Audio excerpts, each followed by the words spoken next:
में 2 भाई रहते थे। धीरे धीरे समय बीतता गया। वह लोग बड़ी खुशी से रहते थे। उनके गांव में कुलदेवी का मंदिर था। उनको बड़े श्रद्धा से पूजा करते थे।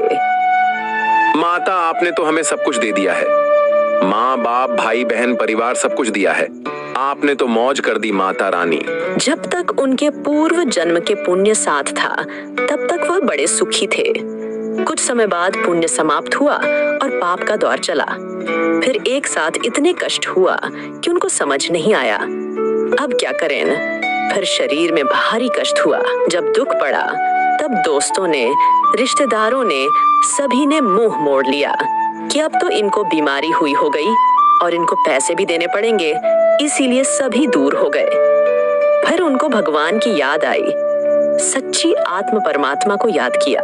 हे सच्चे परमात्मा, आप कहाँ हो? अगर आप इस पृथ्वी पर हो तो मुझे स्वस्थ करो। हे परमात्मा, दया करो मालिक।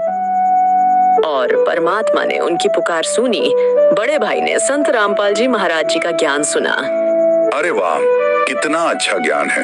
सब लोग यह बता रहे हैं कि संत रामपाल जी महाराज जी के शरण में जाने से उनकी लाइलाज बीमारियां भी ठीक हो गई।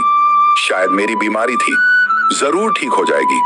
हे परमात्मा, मुझे अपने शरण में ले लो।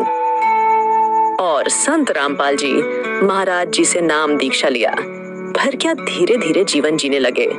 फिर उसने सोचा क्यों ना यह ज्ञान मैं अपने भाई को भी सुनाऊं, और फिर उसने वह ज्ञान अपने भाई को बताया। भाई, पृथ्वी पर परमात्मा आए हुए हैं। देख कितना निर्मल ज्ञान सुना रहे हैं। मेरी लाज बीमारी भी ठीक हो गई। चल परमात्मा से तू भी नाम दीक्षा ले ले। नहीं भाई, मैं तो महादेव का भक्ति हूँ। उनसे ऊपर कोई परमात्मा नहीं। वह तो देवों के देव महादेव हैं। उनसे ऊपर कौन देव हो सकता है? भाई, एक बार ज्ञान तो सुनकर देखो। ठीक है भाई, तुम कहते हो तो सुन लेता हूँ। फिर भाई अपने छोटे भाई को सत्संग सुनाते हैं और कुछ दिनों तक बार बार उसको समझाता है।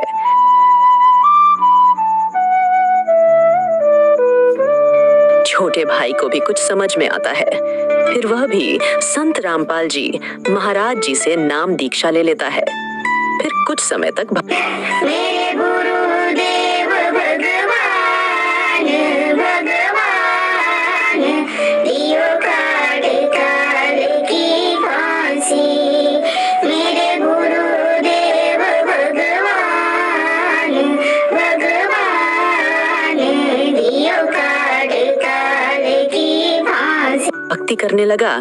धीरे धीरे समय बीतने लगा।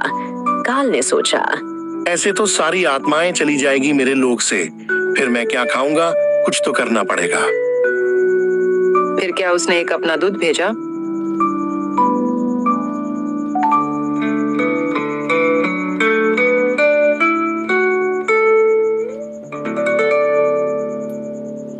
अरे यार, ये क्या भक्ति भक्ति कर रहे हो तुम?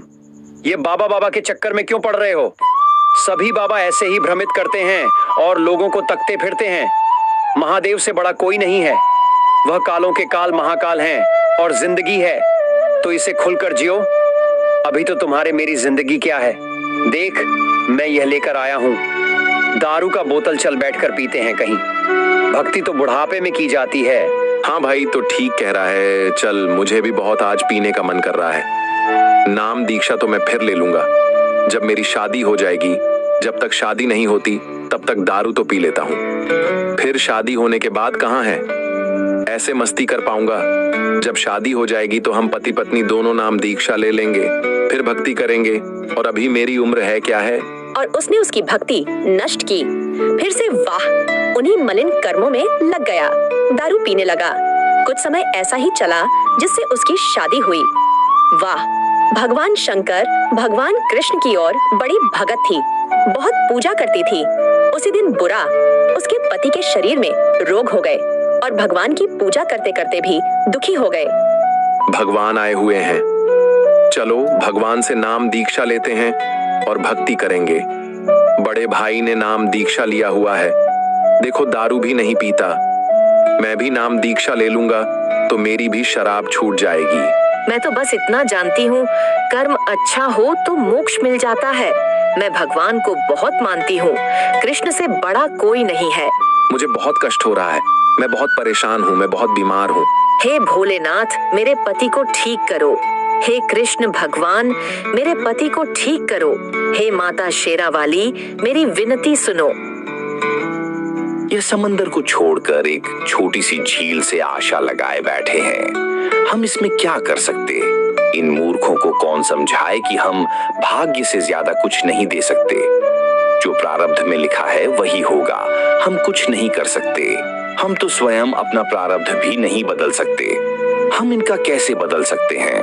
हे स्वामी, इन मूर्खों को क्या पता कि हम देवता भी तरसते हैं कि मनुष्य जन्म मिले तो हम भी सच भक्ति करके इस 84 लाख की योनियों से मुक्त हो जाएं। इनकी कितनी अच्छी किस्मत है कि इस कलयुग में जब महासंताएं हैं तब इनको मनुष्य देह प्राप्त है। 84 लाख की योनि में जीव कितना कष्ट पाता है। सच्चा गुरु सच्चा मंत्र देकर कुत्ते गधे जैसे योनियों के कष्ट से हमारा जीवन मुक्त कर देता है। इसीलिए कहा है, 7 समंदर की मसीह करूं, लेख निकाल बन रहा है, धरती का कागज करूं, पर गुरु गुण लिखा न जाए। बहुत समय पहले की बात है।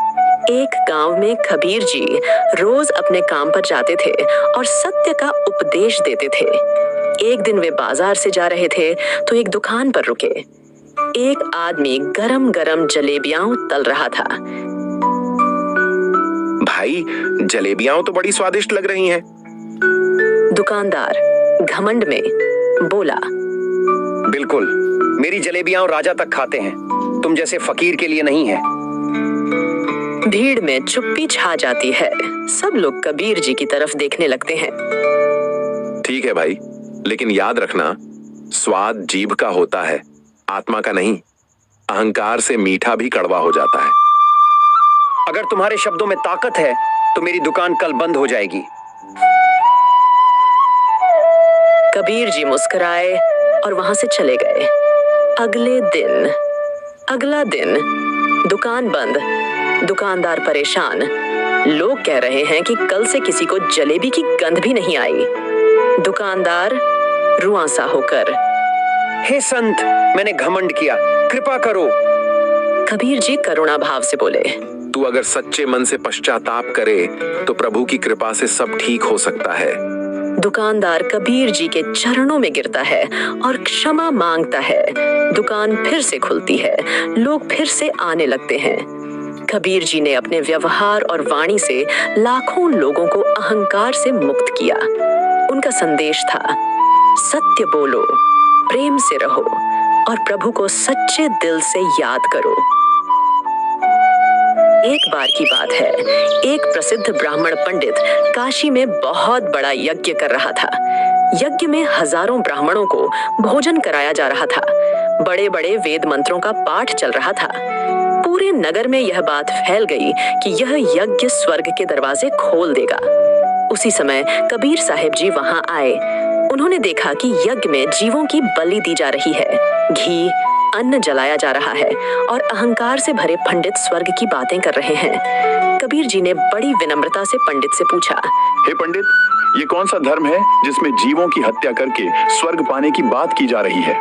पंडित ने घमंड से उत्तर दिया, यह वैदिक यज्ञ है, ब्राह्मणों का धर्म। तू एक जुलाहा होकर हमें क्या सिखाएगा?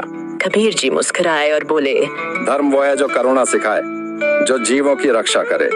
धर्म वह नहीं जो किसी का रक्त बहाए। अगर तुझे इतना ज्ञान है तो तू हमें मोक्ष का मार्ग दिखा। कबीर साहिब जी ने तब कहा, सच्चा मोक्ष केवल उस पूर्ण परमात्मा की शरण से मिलता है जो जन्म मरण के चक्र से पार ले जाए। कबीर जी ने सतनाम और सार शब्द का उपदेश दिया। उस पंडित ने अहंकार त्याग कर कबीर साहिब जी से नाम दीक्षा ली और सच्चे संत की महिमा को स्वीकार किया।